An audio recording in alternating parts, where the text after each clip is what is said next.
The alarm cuts through the silence, and it's sharp and sudden, and there's no mistaking it. It doesn't ring for long.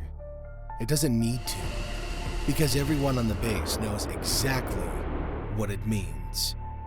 Scramble. She's already moving before the second sound hits, and her body reacts faster than her thoughts. She grabs her gear, pushes the door open, and runs. There is no pause, and there is no hesitation, because there can't be.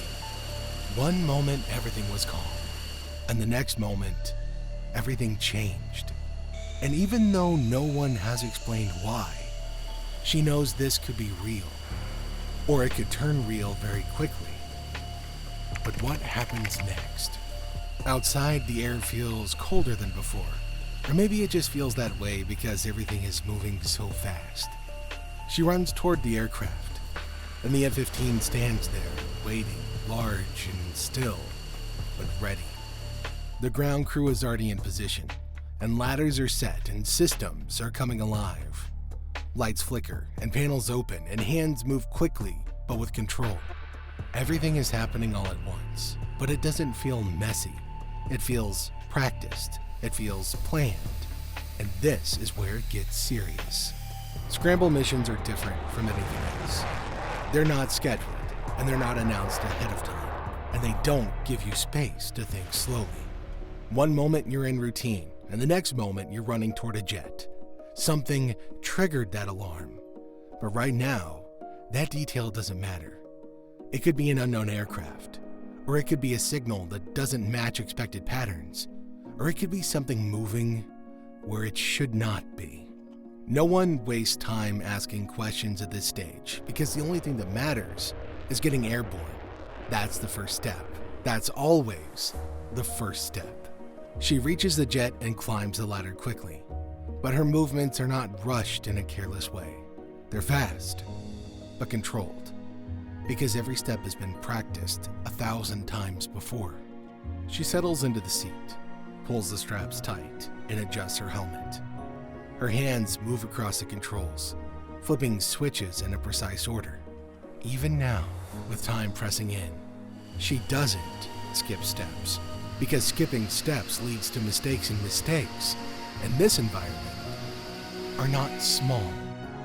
They're serious, and they can become something much bigger in seconds. The training is the same for everyone, and the expectations don't change. The pressure doesn't adjust.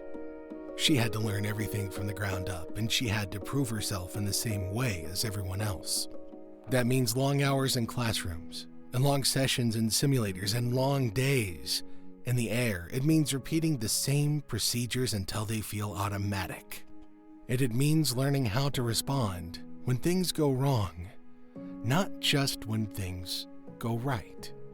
Training starts with basics, and it builds slowly, but it never really stops. First, there's the knowledge, systems, controls, procedures. Then there are simulations, where different scenarios are created to test reactions. Engine failures, navigation problems, unexpected changes. These are not rare events in training. They're designed to happen, so that the pilot learns how to respond without panic. And then there's real flight training, where everything becomes faster, louder, and far more demanding. The F-15 doesn't wait for you to catch up. It moves quickly, and it expects you to stay in control. Back in the present moment, the engine begins to come alive, and the sound grows deeper and louder. The vibrations move through the aircraft and into her seat, but she doesn't react to them. This is normal. This is expected. Outside, the ground crew steps back, and signals are exchanged quickly. There are no long conversations. There are no extra words. Everything is clear and everything is direct, because in moments like this, clarity matters more than anything else. The jet begins to move, and it rolls forward slowly at first, but it doesn't stay slow for long. Inside the cockpit, her focus narrows. She watches the instruments and she listens to the radio, and she keeps her eyes on the runway ahead. Everything is active, and everything matters, and there is no room for distraction. And still, even in this controlled moment, there's a question in the back of her mind. What caused this scramble? But she pushes the thought away because there's no time for it now. Most people think that flying is the hardest part, but this moment feels different. This is where everything begins, and this is where the pressure starts to build.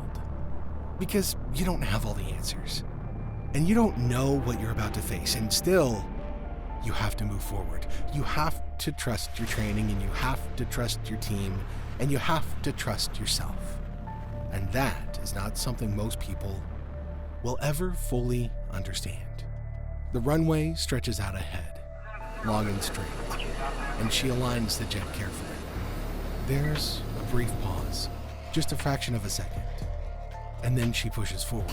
The engine roars and the sound fills everything, and the jet accelerates quickly, faster and faster, and the ground begins to blur beneath her. Her hands remain steady, and her eyes stay focused, and her breathing stays controlled. Everything she has learned, everything she has practiced, comes together in this moment. And then, suddenly, the jet lifts, the wheels leave the ground, and the aircraft moves smoothly into the air. It happens quickly, but it also feels controlled. One moment, she was on the runway, and the next moment, she's in the sky. There's no turning back now. There is no pause. The next phase has already begun. In the air, things feel different. It becomes quieter in a strange way, even though the engine is still loud. There are fewer distractions, and there's more space. But the responsibility feels heavier.